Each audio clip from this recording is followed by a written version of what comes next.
बीते कुछ दिनों से लगातार एक खबर चल रही थी, हम सब सुन रहे थे और हम सब इस बात को मान भी रहे थे कि राहुल गांधी ने असम विधानसभा चुनाव को पर्सनली ले लिया है। लेकिन क्या जब राहुल गांधी ने असम के चुनावों को पर्सनली ले लिया है तो उसके बाद भारतीय जनता पार्टी चुनाव से पहले ही हार मान चुकी है? क्या उसके पैरों के नीचे की जमीन खिसकती जा रही है और इसीलिए क्या अब शाह साहब ने, क्या अब मोदी जी ने ज्ञानेश कुमार को एक्टिव कर दिया है असम के चुनाव को लेकर? राहुल के प्रत्याशियों का पर्चा खारिज कर दिया गया और इतना ही नहीं, जिन प्रत्याशियों का पर्चा खारिज हुआ उनमें एक प्रत्याशी वो भी है जो हिमंता बिस्वा शर्मा के सामने चुनाव लड़ रहा था, कांग्रेस का प्रत्याशी। यानी कि चुनाव होता, मतदाता वोट डालते, उससे पहले ही कांग्रेस को चुनावों से बाहर कर दिया गया। इस वक्त की यह सबसे बड़ी खबर होनी चाहिए और क्यों होनी चाहिए इसके मायने जरा विस्तार से समझेंगे। साथ ही इससे पहले और कितने कुकृत्य भारतीय जनता पार्टी ने इस तरीके के किए हैं, जरा उन पर भी खुलकर विमर्श करेंगे। नमस्कार, मैं स्वप्निल और आप मुद्दा देख रहे हैं। दोस्तों, आगे बढ़ें उससे पहले वही छोटी सी अपील। मुद्दा इन दिनों एक गंभीर आर्थिक संकट से जूझ रहा है। एक तरफ हमारे मेन बैंक अकाउंट्स बीते लंबे समय से फ्रीज चल रहे हैं, तो दूसरी तरफ हमारे 2.5 साल पुराने चैनल को हमसे लंबे समय तक छीन कर रखा गया था। ऐसे में डे टू डे ऑपरेशंस में मुद्दा को काफी मुश्किलों का सामना करना पड़ता है। लिहाजा आपसे गुजारिश है, यदि आप चाहें तो स्क्रीन पर दिख रहे क्यूआर कोड या फिर के नीचे दिख रहे यूपीआई नंबर के जरिए मुद्दा की छोटी छोटी मदद जरूर कीजिएगा, ताकि हमारी बेबाकी यूं ही बरकरार रहे, हम यूं ही लोकतंत्र के लिए आवाज उठाते रहें। अब आगे बढ़ते हैं और सबसे पहले जरा मैं आपको कुछ खबरें दिखा देना चाहता हूं आपकी स्क्रीन पर। मसलन आपके स्क्रीन पर पहली खबर, यह खबर एनबीटी की है और यह खबर आपको बता रही है असम में नामांकन के बाद ही कांग्रेस को तगड़ा झटका, 3 प्रत्याशियों की उम्मीदवारी खारिज हो गई है। नवभारत के इस खबर को जरा विस्तार से समझेंगे, लेकिन उससे पहले जरा कुछ चीजें और आपको देख लेनी चाहिए। मसलन आपकी स्क्रीन पर सीधे तौर पर एक खबर है TV9 भारतवर्ष की। असम में कांग्रेस को बड़ा झटका, हिमंत बिस्वा शर्मा के खिलाफ विदिशा नेओग का नामांकन खारिज। अब ये पर्चे जो खारिज हुए हैं, ये कितना बड़ा सरदर्द है कांग्रेस के लिए और ये कितनी बड़ी बेशर्मी का आलम है आज की तारीख में। लोकतंत्र किस तरीके से चरमरा रहा है इन तमाम स्थितियों में, आज जरा उसको हम समझने की कोशिश करते हैं। कल की तारीख क्या थी? 23 मार्च। और 23 मार्च वो तारीख जब असम में पर्चा दाखिल करने की आखिरी तारीख थी। इसके बाद जाहिर सी बात है, जब भी पर्चा दाखिल होता है तो हर प्रत्याशी कई सेट में अपना नामांकन भरते हैं, वो पर्चा दाखिल करते हैं अपना। और सिर्फ इतना ही नहीं करते हैं, उसके बाद स्क्रूटनी होती है, उनको मौका दिया जाता है। अगर कोई टेक्निकल खामी है तो उसको सुधार करने का मौका मिलता है। लेकिन असम में कांग्रेस के 3 प्रत्याशियों का और इसके अलावा कुल मिलाकर 18 प्रत्याशियों का अब तक पर्चा खारिज हो चुका है। मजे की बात तो यह है कि चुनाव आयोग की वेबसाइट पर अब तक इस बाबत कोई जानकारी साझा नहीं की गई है कि ये पर्चे खारिज क्यों किए गए हैं। बस इतना पता है कि अमुक पार्टी के इतने उम्मीदवारों के पर्चे खारिज हैं और इस सीट से खारिज हैं। अब कहां कहां से खारिज हैं, जरा वो भी विस्तार से समझिए। और सबसे पहले तो हम हिमंता बिस्वा शर्मा की ही सीट की बात करेंगे। दरअसल ये नामांकन था जलकुमारी सीट से विदिशा नेओग का। ये वही सीट है जहां से हिमंत बिस्वा शर्मा चुनाव लड़ रहे हैं। अब तक कुल 18 नामांकन पत्र खारिज हुए हैं। निर्वाचन आयोग की वेबसाइट के अनुसार ढकुआ खाना सीट से कांग्रेस उम्मीदवार आनंद नरा, हाफलोंग सीट से निर्मल लंगथासा और जलकुमारी सीट से विदिशा नेओग के नामांकन पत्र अभी तक खारिज किए जा चुके हैं। आगे हो सकता है ये फहरिस्त और लंबी भी अभी आपको होती हुई नजर आए। अब क्यों हो रहा है ये सब, जरा उसको भी समझिए।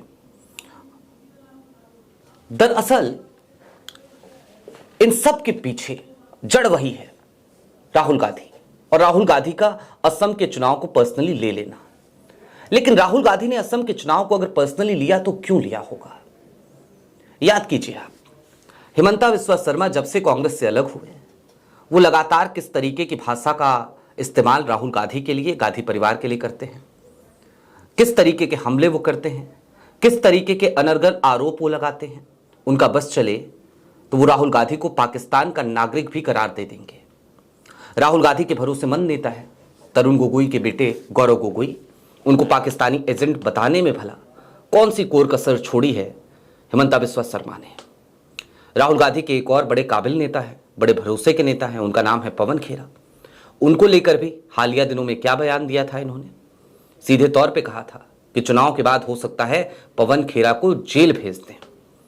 जाहिर सी बात है, इतनी नफरत है हिमंता बिस्वा शर्मा को कांग्रेस से कि राहुल गांधी ने कहा कि चलो अगर ऐसा है तो असम के चुनाव में इस बार हम डंके की चोट पर इस बात का ऐलान करते हैं कि यह चुनाव कांग्रेस के लिए पर्सनल चुनाव हो गया है, कांग्रेस के आत्मसम्मान की बात है और कांग्रेस जी जान लड़ाकर असम में चुनाव लड़ेगी। फिर क्या स्थितियां देखने को मिली? दरअसल सबसे पहले 2-4 चीजें और देख लीजिए। जैसे ही राहुल ने पर्सनल लिया, वैसे ही हिमंता बिस्वा शर्मा ने कांग्रेस के भीतर बैठे हुए स्लीपर सेल्स को एक्टिव करना शुरू कर दिया। और वो तमाम नेता जो हिमंता बिस्वा शर्मा के संपर्क में अभी भी थे कांग्रेस में, हालांकि बैठे हुए थे, अच्छे पदों पे थे, उन तमाम नेताओं को एक एक करके कांग्रेस से उनका इस्तीफा दिलवाया गया और उनको भारतीय जनता पार्टी में शामिल करवाने की एक कवायद से शुरू हो गई। मतलब आपके सामने बहुत सारे नाम हैं, भूपेन बोरा से आए हुए तमाम नाम, अभी हालिया दिनों में सांसद प्रद्युत बोरदोलोई, और इससे पहले अंकिता दास, कांग्रेस के 3 विधायक कमलनाथ डे को लेकर के। यानी कि लगातार एक सिलसिला शुरू हो गया और हर एक इस्तीफे के बाद और भारतीय जनता पार्टी में उनके शामिल होने के बाद हेडलाइंस छपनी शुरू हो गई कि कांग्रेस को चुनाव से ठीक पहले बड़ा झटका। आज भी इस हेडलाइन में आपको जगह जगह यही नजर आ रहा होगा कि कांग्रेस को बड़ा झटका। ये कांग्रेस को ही झटका है या फिर कि ये लोकतांत्रिक व्यवस्था को झटका लगाने की कोशिश की जा रही है? ये सवाल मैं आप दर्शकों पे छोड़ता हूं। लेकिन ये सब कुछ डर की वजह से हो रहा है, जरा आप उसको भी समझिए, उसको भी डिकोड कीजिए। दोस्तों, हिमंता बिस्वा शर्मा एक इंटरव्यू दे रहे थे आज तक पे, उसका जिक्र हमने पहले भी किया है, आज फिर कर लेते हैं एक बार। और एक सीधा सा सवाल किया गया कि भाई आप क्या जोरहाट से चुनाव लड़ेंगे? जोरहाट जहां से इस बार गौरव गोगोई विधानसभा चुनाव लड़ रहे हैं, हालांकि वो जोरहाट से ही सांसद भी हैं, और ये वही सीट है जहां से चुनाव लड़ने का चैलेंज दिया था हिमंता बिस्वा शर्मा ने एक समय पर गौरव गोगोई को, और उस वक्त पे गौरव गोगोई ने इस चैलेंज को स्वीकार करते हुए लोकसभा 2024 का चुनाव इसी सीट से लड़ा। ना सिर्फ चुनाव लड़ा, चुनाव में जीत हासिल करी। उसके बाद हिमंता बिस्वा शर्मा के सामने चैलेंज था कि अब आओ, आकर के अब तुम लड़ो इसी सीट से। हिमंता बिस्वा शर्मा मैदान छोड़कर भाग गए, ये कहते हुए नजर आए कि नहीं, मैं जोरहाट से नहीं लड़ूंगा, मैं अपनी सेफ सीट से लड़ूंगा। अब अगर सेफ सीट ही है इतनी इनकी, तो फिर भला कांग्रेस की जो प्रत्याशी हैं विदिशा नेओग, उनका नामांकन क्यों खारिज हो गया, उनका पर्चा क्यों रद्द कर दिया गया? अभी तक की जो जानकारी आ रही है वो यही है कि भाई टेक्निकल कारण थे, कुछ खामियां थी। तो चलिए, कुछ खामियां थी तो क्या वो तमाम खामियां स्क्रूटनी जब होती है तो उस समय नजर में नहीं आई? और अगर आई तो क्या उन खामियों को सुधार करने के लिए कोई प्रयास कांग्रेस के इन प्रत्याशियों ने नहीं किया होगा? जाहिर सी बात है ऐसा तो नहीं हुआ होगा। तो फिर भला पर्चे खारिज कैसे हुए? और क्या यह पहली बार हो रहा है? अब जरा हालिया दिनों के ही कुछ घटनाक्रम को याद कर लीजिए, 2024 के लोकसभा चुनाव को ही याद कर लीजिए। मध्य प्रदेश में एक सीट पर यही हश्र किया गया। सूरत की सीट पर आपको याद ही होगा जब 4 जून 2024 को मतगणना शुरू हुई तो भारतीय जनता पार्टी के खाते में पहले से एक सीट हमें नजर आ रही थी। क्यों आ रही थी?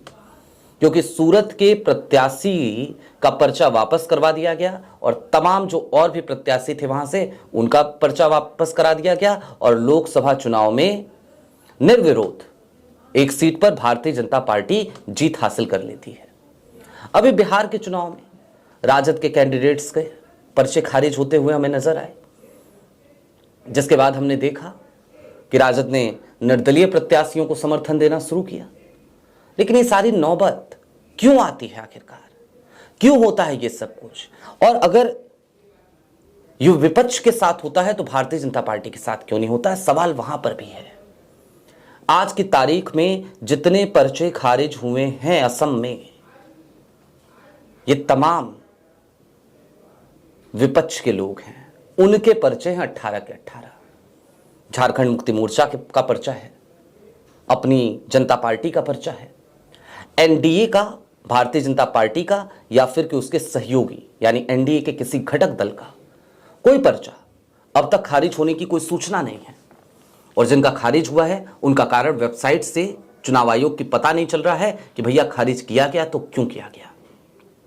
लिहाजा आप चलते चलते इस बात को समझिए कि असम के तमाम सर्वे शुरुआती दिन से चीख चीख कर ये बता रहे हैं कि असम में अब इतना आसान मामला हिमंता बिस्वा शर्मा के लिए बचा नहीं है। और जब नहीं बचा है तो हिमंता करें तो करें क्या? और जाहिर सी बात है, अगर हिमंता असम विधानसभा चुनाव की इस जंग में सफलता के ताज को नहीं पहन पाते हैं, उनके सर पे ताज नहीं सज पाता है, तो ये झटका सिर्फ असम के मुख्यमंत्री, कांग्रेस के पुराने नेता हिमंता को नहीं लगेगा। ये झटका सीधे तौर पर अमित शाह के लिए बड़ा झटका होगा, क्योंकि अमित शाह भविष्य को लेकर एक लंबा चौड़ा प्लान बनाकर बैठे हैं हिमंता के कंधों पर जिम्मेदारियां डालने की। आपकी क्या राय है वो हमें कमेंट बॉक्स में जरूर बताइएगा। अभी के लिए दीजिए इजाजत।